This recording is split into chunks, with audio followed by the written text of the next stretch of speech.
Okay, this is a video about power systems, or more specifically, DC battery type car power systems. But in general, we have two different types of power. We have alternating current, like in your home,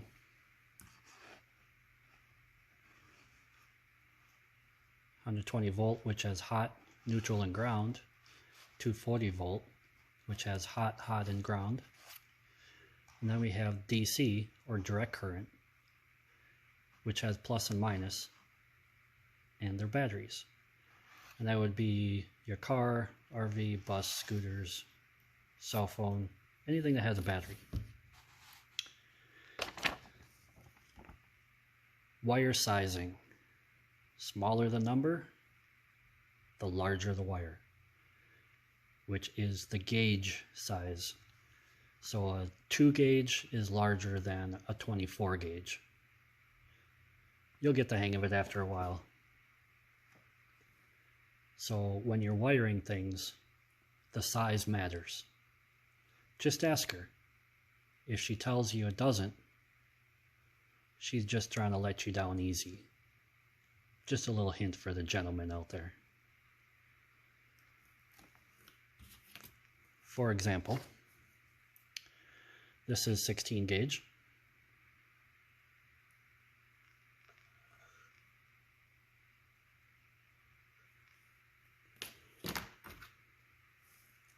This would be about a 24 gauge or so.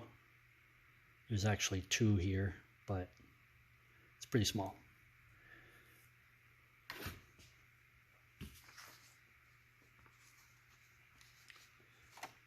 Then batteries obviously have what's called a state of charge.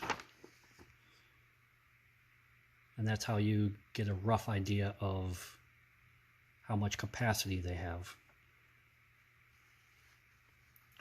You can use a multimeter set on the DC voltage, usually about 20 volt, because we're going to primarily work on a 12 volt system.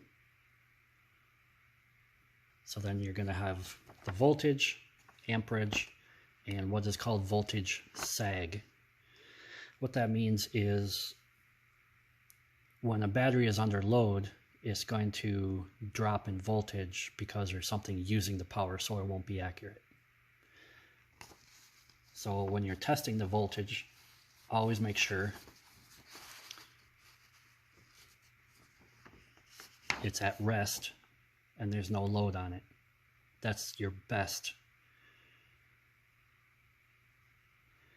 So approximate voltage of lead acid batteries. Lithium batteries are going to be different, but 11.3 is 0, 12.1 is 50%, 12.6 to 13 volts is considered a fully charged battery. And again, this is all at rest, no load on it. 13.5 is a full battery that's just being float charged is what it's called. So it's already hit full and you're just trying to keep it topped off. A charging battery is going to be 14.4 to 15. And 15 volts is going to be if the battery is cold or it's really low charge. You know, it's going to have to, like an alternator, will put out the max power to charge the battery back up. So when you're trying to calculate everything, you want to look at volts, watts, and amps, which are all governed by physics essentially, and that's Ohm's Law. If you're trying to keep it simple, there's online calculators, websites, and you just put in 2 of the values that you know, and it'll give you the third one.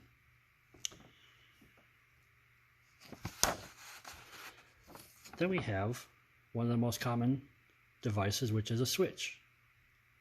Obviously, we all know what those are. They just switch things on and off.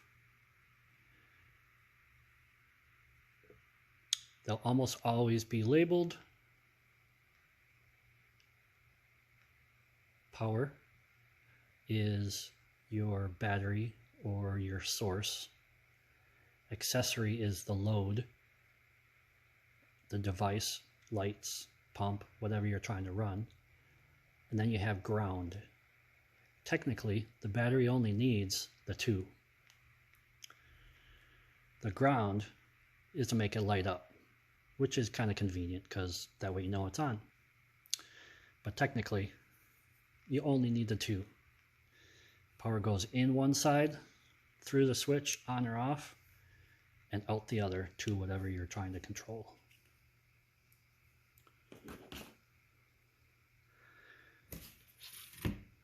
So essentially, all a switch does is open the circuit or close the circuit so power can flow. Open or off, and on so power can flow. Pretty simple.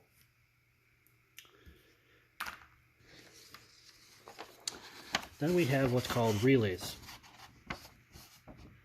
Relays are basically an automatic switch. So for example, in a car, your ignition, that would be a switch that turns things on and off, right? And a car ignition is going to basically be running on probably about a 16 gauge wire. Obviously you can't run everything off, so we need a relay that can handle pumps, heavy loads, lights, anything and everything else. So that's where they come in.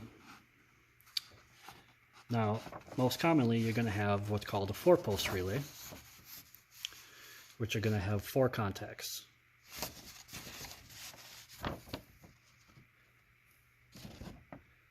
Positive is going to be your battery. Make sure you always have a fuse or a circuit breaker. Most of the relays are going to be a 30 amp, most commonly. So ideally you would have at least 10 gauge. Bigger wire is always better. Again, just ask her. Your number 85 terminal is going to be the negative or your ground. And the power doesn't actually go through there, so that can be a small wire, 16 gauge or whatever. The number 86 is your signal wire, which is coming from a switch or your ignition. And again, that's just a signal wire, so it's going to be very low amperage, which is why you want to use a relay, because it will not interfere with your existing car wiring. Because when you add stuff to your car, you don't want to add to your circuits because they were never designed to run extras on there. So you use a relay to add stuff. And you just use this relay to turn it on and off with your ignition or a switch or whatever. So what does a relay look like?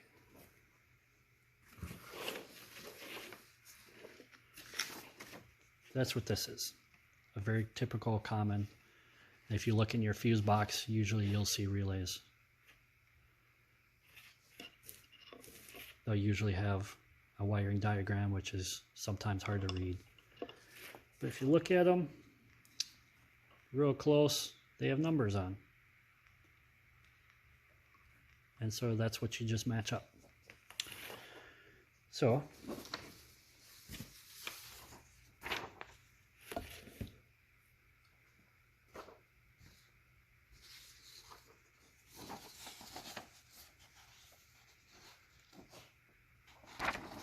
going backwards just a little bit.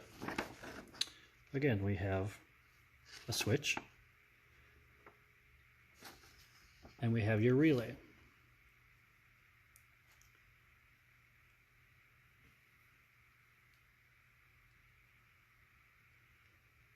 So we're looking for the ground to start with, which is going to be number 85. Okay. Find number 85. There you go. Okay. Should be black. Those are your ground wires. And again, these are just a signal for the relay, help it turn on and off, so that's a small wire.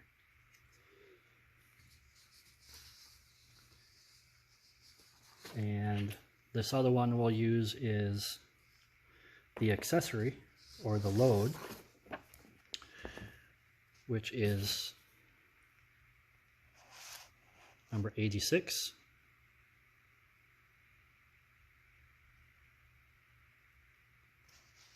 And number 30 comes from your battery.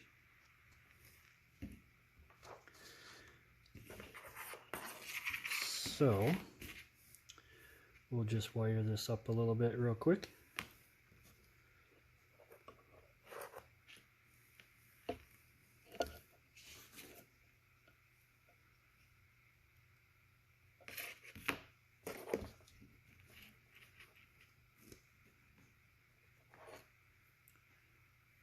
Battery power.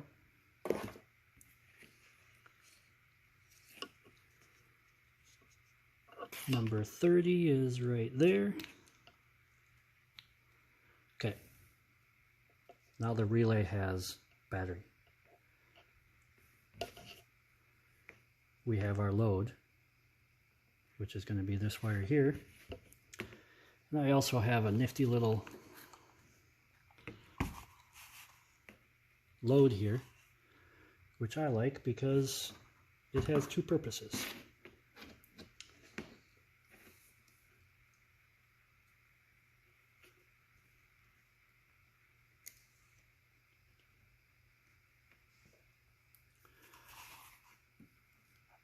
USB ports, plus it has a built-in voltmeter. So what happens when we trigger it?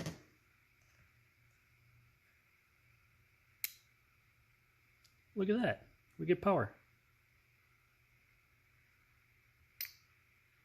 You can hear the click, which is the relay that turns on and off.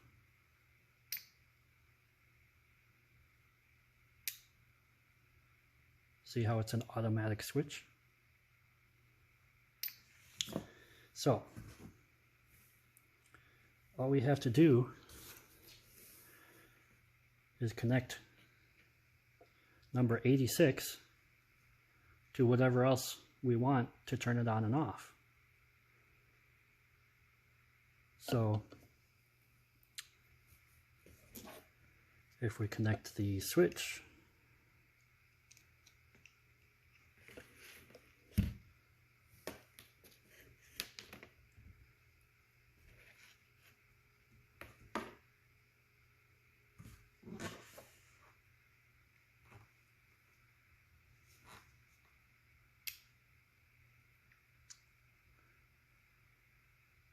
okay,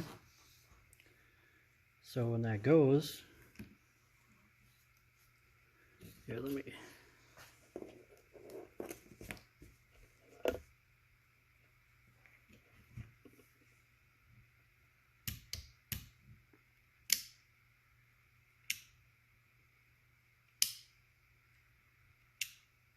okay, so power is running from your source, like your ignition, through the switch,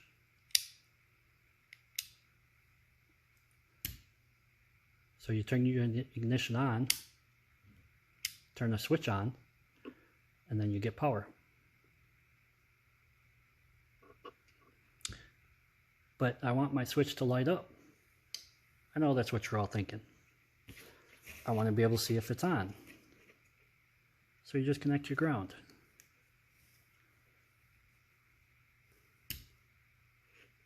And there we go.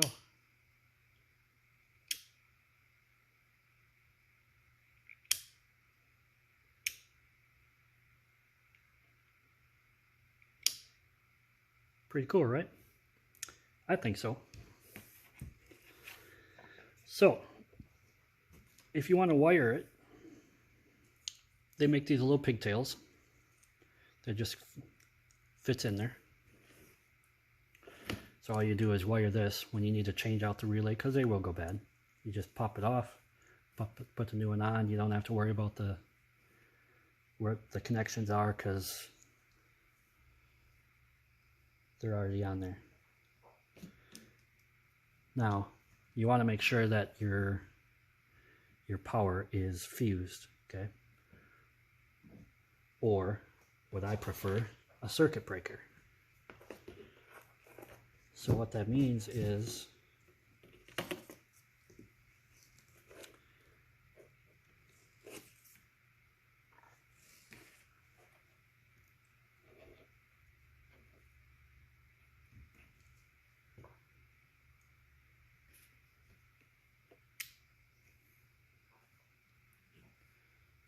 you have some sort of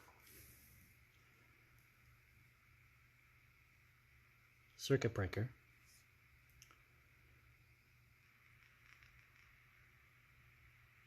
These are kind of nice because they auto reset when you hit the button. So again, that would be open, no power flowing. Gives you a good easy way. You just stick the wire in. There's a little plastic plug in there, but these are really nice and they're rated by amperage. If you want to go with a fuse, go right ahead. But if you happen to pop a fuse and you don't have any, you might be stranded. Now, remember how we talked about charging? So we're at 12.3 volts right now.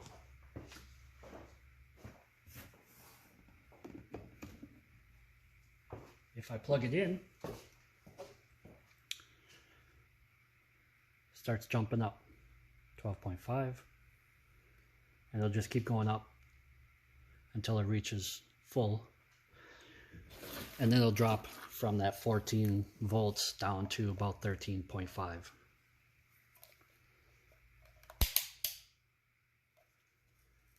We can also use a multimeter to check voltage. This is a real cheap one that I've had for years. Very similar to one you guys might buy. That's why I decided to use it.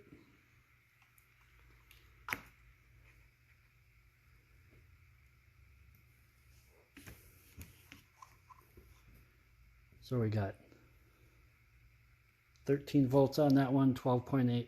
You'll get little variances depending on, you know, how your connections are, how clean they are, all that kind of stuff. That's also something you want to keep in mind. Your connection should always be clean. Using dielectric grease smeared on there will keep your corrosion-free connection for years. Now there's different ways to connect stuff. So if you want to just plug something into a power outlet, you can buy these, wire it up to whatever you need. I like these because they have the voltmeter right in there.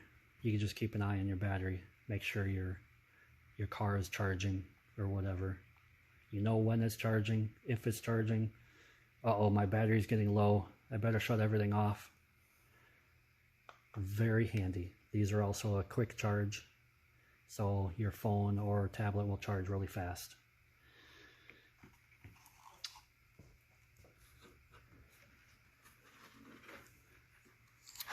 Another option is just power outlets.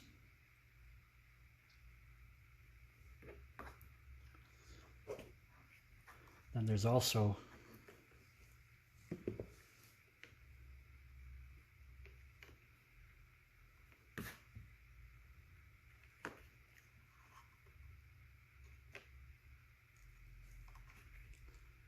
so we'll switch things a little bit here.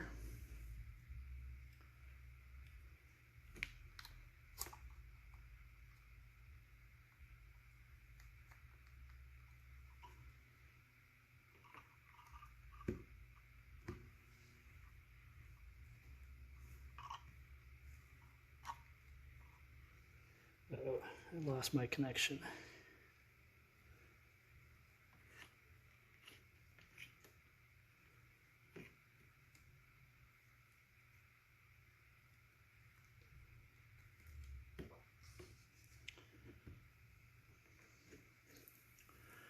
This is also a real slick, simple, easy way to read your voltage.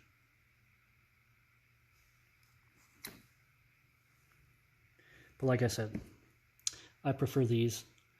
You can take the one out of your car dash, for example, and put that in there. Or you can install one of these.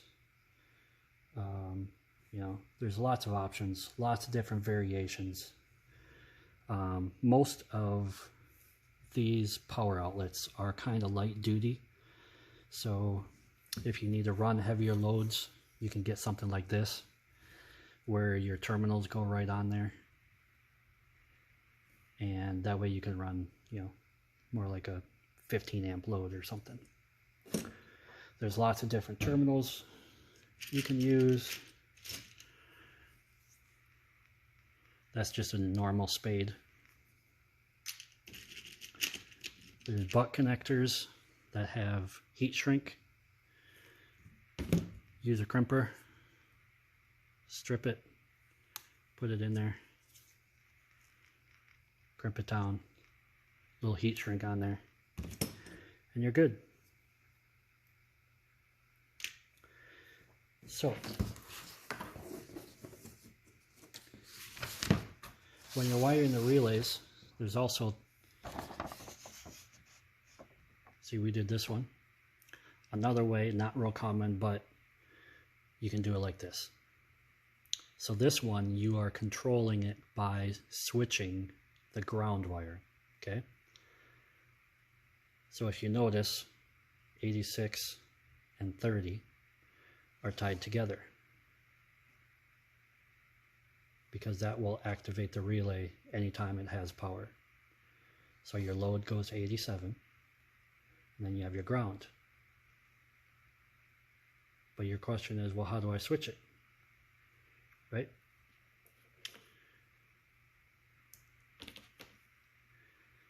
So well, it would be a black cable, but you have a switch in the ground wire